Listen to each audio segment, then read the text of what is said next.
From bustling parliaments to silent palaces, from the ballot box to the iron fist, the world is governed in a myriad of ways. Every nation, every society, operates under a unique set of rules, roles, and relationships that determine who holds power and how decisions are made. These differences aren't just academic. They profoundly shape the daily lives, freedoms, and opportunities of billions of people. Why do some nations champion the voice of every citizen, while others centralize authority in the hands of a single ruler? How do these different systems actually function? And what are the strengths and weaknesses of each? In this episode of Global Perspectives, we'll demystify the major forms of government, exploring democracy, autocracy, and the variations that exist in between.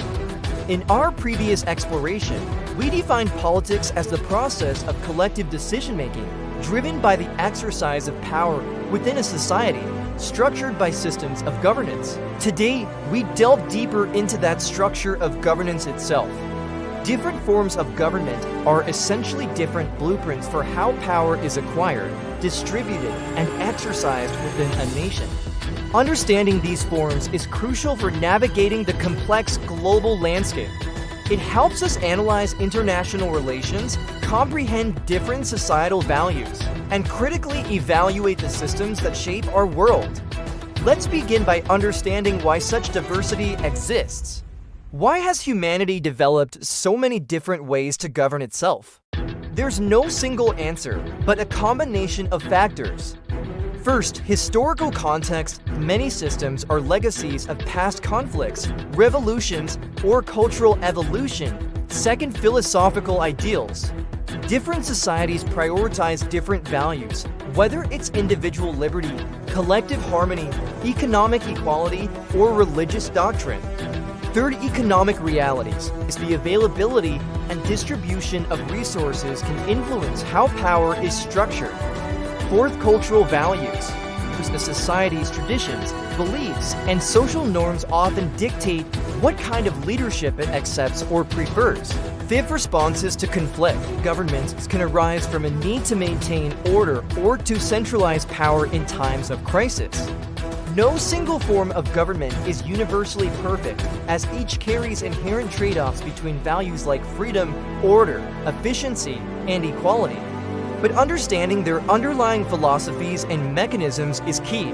Let's start with a form of government that champions the individual, democracy. Derived from the Greek words demos, people, and kratos, power, democracy literally means rule by the people. The fundamental principle of democracy is popular sovereignty, that ultimate power resides with the citizens. How does this manifest? One, direct democracy. Historically, in smaller city-states like ancient Athens, citizens directly participated in decision-making assemblies.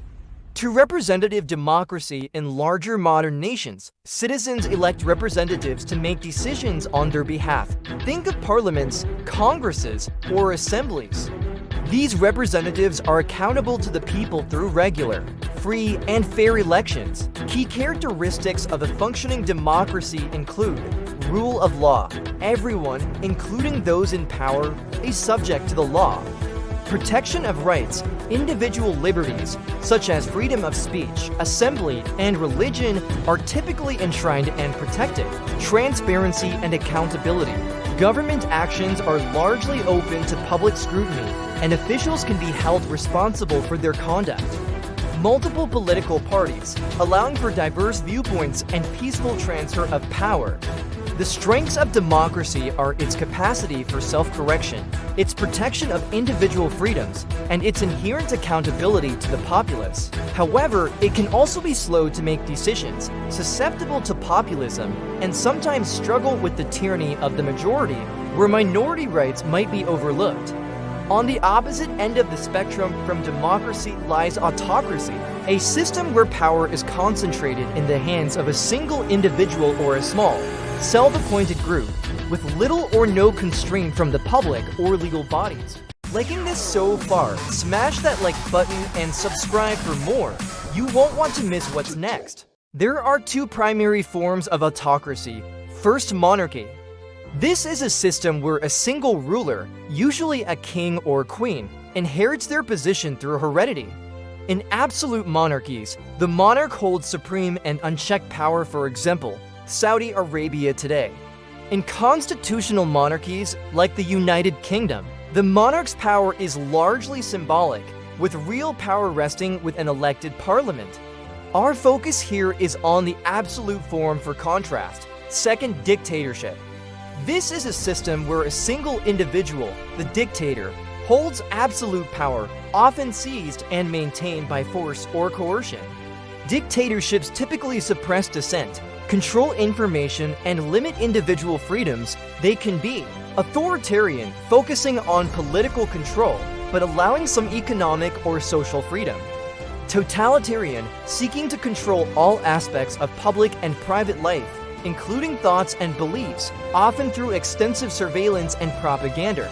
Examples include the historical Nazi Germany or the Soviet Union under Stalin. The perceived strengths of autocracies include rapid decision-making and, sometimes, stability. However, their profound weaknesses lie in the lack of accountability, the suppression of human rights, the inability to self-correct, and the inherent instability that can arise from a lack of legitimacy or upon the death or overthrow of the leader. While democracy and autocracy represent the two poles, the reality of global governance is far more complex. Many systems blend elements or fall into other categories. 1. Oligarchy. This is ruled by a small group of individuals, often based on wealth plutocracy, military power stratocracy, or family ties. Power is concentrated, but not necessarily in a single person. 2. Theocracy. A system of government in which priests rule in the name of God or a deity, or by officials regarded as divinely guided. Religious law dictates governance. 3. Hybrid regimes. Most nations today are not pure democracies or pure autocracies. Many exist as hybrid regimes, exhibiting characteristics of both.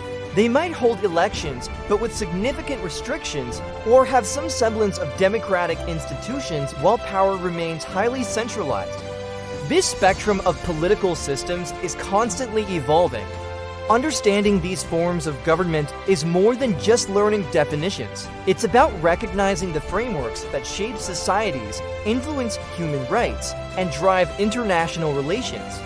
It allows us to analyze events with greater insight, appreciate the complexities of different cultures, and understand the ongoing struggles for freedom and self-determination across our planet. This knowledge is fundamental for a well-rounded global perspective. What's one characteristic of a government system that you believe is most crucial for a thriving society? Share your thoughts in the comments below. Our journey through global perspectives continues. In our next episode, we'll expand our view to L1.3, international relations, how nations interact, exploring the intricate web of diplomacy, conflict, and cooperation. To deepen your understanding of our interconnected world, subscribe to the Knowledge Compass and hit the notification bell. Share this video with anyone eager to grasp the fundamentals of global governance. Thank you for expanding your global perspective with us.